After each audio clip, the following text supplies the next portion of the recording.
You said that there were small claims matters in provincial court. What does that mean? This means that the court hears civil cases where the person suing is claiming $25,000 or less in damages. What's the advantage of having your case heard in small claims? The court is set up with simple rules using plain language so that people can represent themselves and save money, although they are welcome to have a lawyer. Additionally, fees for filing a claim are less and the trials are shorter, so there are fewer legal costs. What factors do judges have to consider if a civil case gets to trial? In a civil case, the judge considers the legal rules that apply to the dispute and listens to both sides of the case in order to decide which version of the facts is more probable. That's what it means when a civil case is decided on the balance of probabilities, right? Yes, that is the legal term for what's called the burden of proof in a civil case. If you went to small claims in a provincial court, could you have a civil jury?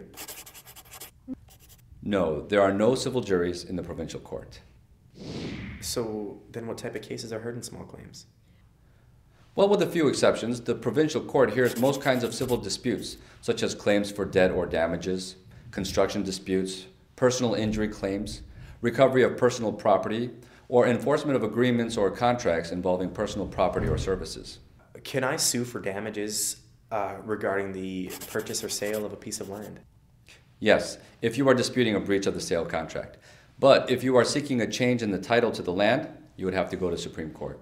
If you are making claims involving builder's liens, bankruptcy, wills and estates, libel or slander, or if you are suing the federal government, your case will be heard in the Supreme Court.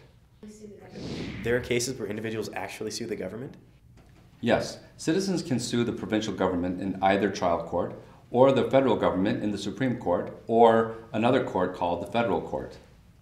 If Jones were suing the government, the case will be called Jones versus Her Majesty the Queen. Her Majesty? What does the Queen have to do with anything? The Queen is the head of state in Canada.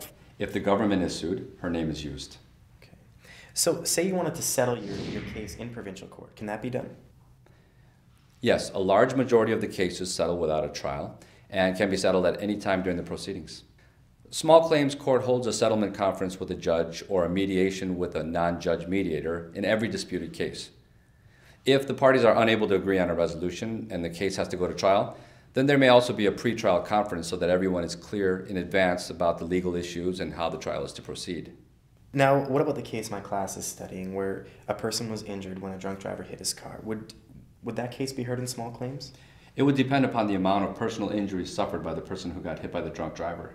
If the amount claimed for personal injuries was for $25,000 or less, it would have to be filed in the small claims court.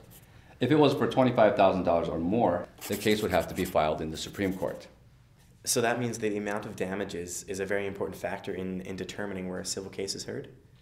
You are really starting to understand the court system, Alex. I think I am.